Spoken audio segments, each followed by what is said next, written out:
Have you ever wanted to shoot a revolver before or maybe just have no idea how to handle one? Well, this is a video for you. My name is David Avalon. I'm the owner of the Nevada Shooters Club, and today we're going to go over some revolver basics. All right, so right here in front of us we have a Ruger GP100. Okay, this gun is currently unloaded. In addition, we have a speed loader here. Quick loader rather, and we have some dummy round snap caps that we'll be using for demonstration purposes. Right, so no live ammo here. Let's go into it. All right, so this is a double action revolver. All right, and I'll walk through some of the basic functionality here. If you've never used a revolver before, the main difference is obviously going to be the magazine. Okay, if you think of a semi-automatic pistol, you have a detachable magazine, whereas the revolver, you have a fixed magazine, which is the cylinder. Okay, you have 6-round capacity with this particular one. Some of them have 5. All right, and we'll walk through some of the basic things. One, we obviously have the trigger. Okay, which again we pull, and of course it goes bang. On the other side, we have the cylinder release button here, which when we press this and then push the cylinder, it will come out. Okay, and once it's out, it gives us the capability to load and also to use this ejector rod to eject spent rounds. Okay, and final thing here, of course, you have the, your hammer here and your hammer spur. Okay, and when you pull the trigger, of course, hammer's going to drop. When you're operating this in double action mode, it's going to both cock the hammer back and then drop it. I can also manually cock the hammer and then fire here. Okay, so there's a quick little run through, but let's go step by step.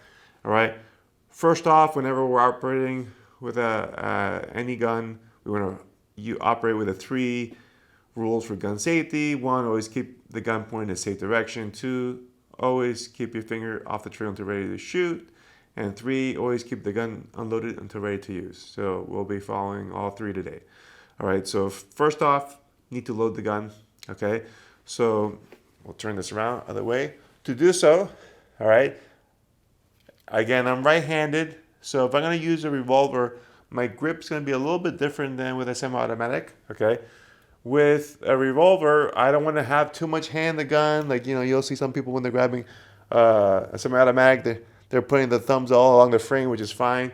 You wouldn't do that with a revolver because right here at this breech, there's going to be hot gases and particulates coming out. You're going to give yourself quite a burn. All right, so you want to stay on the grips. You don't want to go. You just pretty much go as high as you can on that grip right there. Other hand coming underneath, and again on this side, again index finger off the trigger until I'm ready to shoot.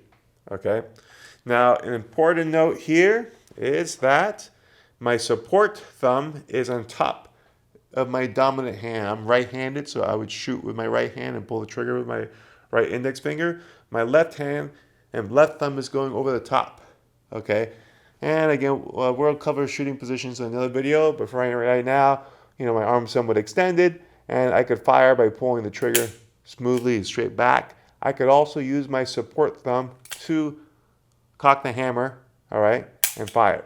What some people do, I see, is that they use their dominant hand to pull the hammer back, and what this is going to end up doing is you're compromising your grip when you do so, right? So it's preferable to use your support hand because I could be firing one-handed just fine, or I can use this hand, and I never compromise my grip, okay? So that's, again, grip with the gun, revolver. Now, we're going to go and load this revolver, all right? The first thing I'm going to do is press the cylinder release button, and then with my support hand, middle fingers, okay, I'm going to push the cylinder out. At this point, just with my support hand, I'm gripping the cylinder, which allows me to control the whole gun. Now, again, I'm using these snap caps. These are not live rounds. I can now feed the cylinder, okay, and put in a bunch of rounds. I'm just going to put in 3 for this demo purpose, okay. Now, again, if you're not familiar with the cylinder here, you see it rotates, and you have essentially a fixed capacity here of 6 rounds that you could enter. What the hell? We'll go ahead and we'll fill it all up. Okay, so we got 5 and 6. Okay, so now it's fully loaded. At this point, I'll then push it in. Okay. Another issue I see people doing is that they'll go like this, and then they're like controlling it with their dominant hand, or they're doing this type of thing, and then they're using the support hand to load. Not preferable here, all right? When you're loading, we'll use the support hand to control the cylinder. That way, my dominant hand is going to have the best dexterity in loading the round, and then I can push it back, go back to my shooting grip here, okay? So that's loading the cylinder. At this point now, we can begin shooting, okay? Again, we have our grip, and at this point I can start firing, okay? Boom, smooth trigger pulls. Now, I said this is a double action revolver, all right? What that means is that when you pull the trigger, it's doing 2 actions, okay? And the 2 actions that it's executing here, it's 1 is cocking the hammer back, and then 2, it's dropping the hammer, which is going to fire the gun. If you watch here, you can see how that hammer is pulling back, and then right about here, it drops, okay? There is such a thing as a single action pistol, all right?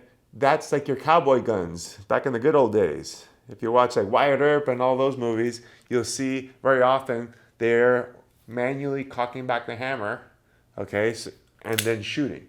And if you see the guys who are doing really quick draw, they're like slamming the hammer back and shooting a lot. And the reason being is that the single action pistol, the trigger won't cock the hammer back. So you have to always pull the hammer back every time you shoot, okay, which takes an extra step. Now, there's pros and cons to this, of course. The pro is when you're in a single action mode, like so, I want you to look at this trigger, if you can see well where it's at right now. It's about here where my index finger is. When we manually cock the hammer back, okay, I'm going to leave my finger right there. Look how much travel it's gone, all right? It's about like half an inch or more. And now when I go to shoot, it's barely touching when it releases. Versus from the beginning here, it's a longer pull, and there's much more resistance, all right? So when you're firing in single action mode, the trigger is very light because it has to do less work. That extra work of pulling the trigger is the fact that it has to cock the hammer, okay? So if you wanted to, but you could always shoot a double action, well, in this case, with this pistol, you can shoot it in single action mode simply by cocking it back, okay? Now, a common issue people have, especially beginners, is that they maybe went out to the range to go shoot the revolver, they're having a good time, and then they're done for the day, but they had their hammer cocked back. And now, they don't know how to unload the gun because when the hammer is cocked back, the cylinder release button doesn't work. Okay, because essentially the chamber is locked. All right, so now you're wondering, well, how do I get this round out? Some people end up shooting it just because they don't know how to get it out. All right, you don't want to do that. All right, so there's a process called decocking, which if you own a revolver, it's an important thing to know how to do. It's very simple. The first thing you're gonna do, again, take your finger out of the trigger. I have the gun here. I'm gonna put my thumb in front of the hammer. My dominant thumb is going to hold the hammer spur, okay? And now I'll pull the trigger, and then once the hammer starts to fall, I'll release, okay? And now I'll just ease it down. And now I can press my cylinder release, and it'll come out, okay? So again, the idea here is by putting your thumb in front of the hammer, it's going to prevent it from firing. Even if I pulled the trigger, it's going to land on top of my thumb. It's not going to be able to create that ignition. All right. But then I use my dominant hand to help control it down. Now you do have to pull the trigger because right now it's not going to want to fall. Right. So I just have to pull the trigger once. Some people hold on to it the whole time. You don't have to hold on to it. Just press it once. And once the trigger breaks, now I can release it. And now the hammer wants to fall, okay, but I'm just easing it down. And right towards the end, now I can just let it come down nicely. Okay, so that's decocking a revolver. At this point now, I can unload the gun just like I loaded it. Press the cylinder release, 2 middle fingers, now I control it. At this point, sometimes just by tilting the gun down, as you can see there, the casings will want to come out, okay? Often you might have to use your ejection ejector rod, okay? If I turn it downward so you can kind of see it's this rod right here. And you see when I push it up, all the rounds end to travel upwards, okay? Particularly since we're using dummy rounds, there's no heat coming on. But when you actually shoot, there's going to be heat there. Heat causes expansion. So the rounds could get a little stickier. And they're not going to just want to slide out like these do, okay? So again, not difficult. I just have to press that ejection rod. And generally, you want to tilt the gun a little bit upward, okay, while pointing in a safe direction. So now my rounds will pop out, okay? At this point, once the gun is unloaded, okay, I can visually inspect, okay, there's no rounds here, and I can now place the gun down. If I was at a range or whatnot, this is how I would like to see the gun when it's done, where the gun's unloaded and the cylinder's open, so I know it can't shoot, okay? That's the basics of handling a revolver, all right? So we talked about first how to load the gun, how to fire, all right, how to operate the gun in single action mode, how to decock the gun, and finally how to unload a revolver.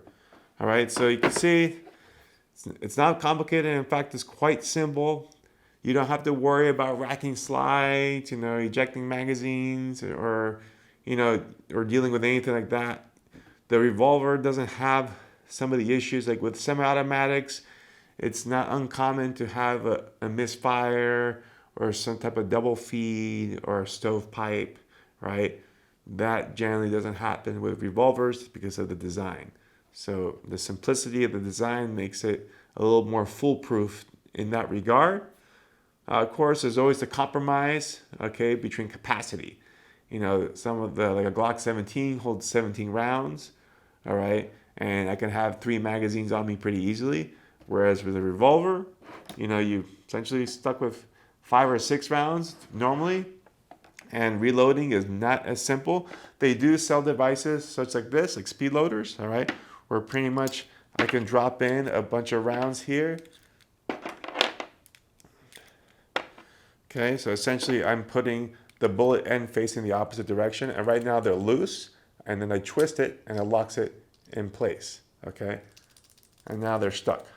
At this point, if I was firing, I could pull it out, put it in here, twist, drop, and you can see now I just quickly loaded. All right, so if you're good with these, and you can carry quite a few speed loaders, I have a pair of these, but you could have as many as you want, really. That's 6 rounds a piece, and if you practice a lot, you can be quite fast with this, right? So it's not to say that you can't have increased capacity, okay, with a revolver. It's just never going to be the same as with a semi-automatic, all right? But that's not to say one's better than the other. It just depends on your use case and your level of comfort. But a revolver is a perfectly good gun to use. They're not out of date or obsolete by any means, all right? So thank you for watching this video. I hope this was helpful. If you have any questions, comments, or feedback, feel free to leave it below. And if you did like this video, please share it with a friend, post it on social media, all that good stuff. Thanks again.